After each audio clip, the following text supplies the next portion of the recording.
नमस्कार, लोकशासन न्यूज मध्ये आपलं सहर्ष स्वागत. आपण आहे पिंपळगाव जोगा धरणाच्या शिवडी आहोत. आपण पाऊस चालू असल्यामुळं तर या ठिकाणी पाण्याची पातळी देखील वाढलेली आहे आणि पिंपळगाव जोगा परिसरातील अनेक शेतकरी बांधव, त्या शेतकरी बांधवाचं या ठिकाणी नुकसान झालेलं आहे. आपल्या सोबत काही या ठिकाणी पिंपळगाव गावचे काही शेतकरी आहे, तर त्यांच्याशी आपण चर्चा करणार. काय सांगाल? खरं तर रात्रंदिवस या ठिकाणी 2 दिवस झालं पाऊस पडतोय आणि पिंपळगाव जोगा काय झालं, आपल्याकडे कंटिन्यू पाऊस पडतोय.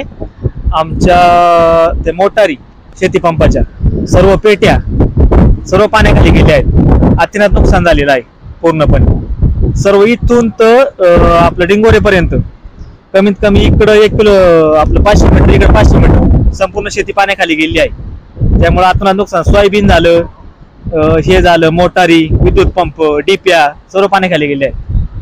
पिंपळगाव जोगा आणि पिंपळगाव जोगा परिसरात जो काही जाणारा जो रस्ता आहे खिळेश्वर परिसरात, जो काही भुईरवाडी असेल, भुईरवाडी आहे, त्याच्यानंतर सांगनोरे, गावरवाडी, कोलेवाडी, खिरेश्वर हे काही जाणारा रस्ता आहे. खरं तर पिंपळगाव जे काही पिंपळगाव फाटा आणि पिंपळगाव मध्ये जो काही पूल आहे त्या पुलावरून देखील पाणी गेलेलं आहे. म्हणजे सकाळपासून त्या ठिकाणी पुलावरून देखील पाणी वाहते. नागरिकांची येण्या जाण्याची त्या ठिकाणी गैरसोय होते. नक्की काय सांगा? आता जसं पाहायला गेलं तर रात्री 3 वाजता पाणी सोडण्यात आलं आहे 2000 क्युसेकनी. तर तेव्हापासून पूर्ण वाहतूक ठप्प आहे आणि यांनी याचा गेट पण खोललेला नाही, त्याच्यामुळे पूर्ण वाहतूक ठप्प आहे. धरणाचा गेट पण बंद आहे रात्रीपासून, अजून पण खोलण्यात आलेलं नाही.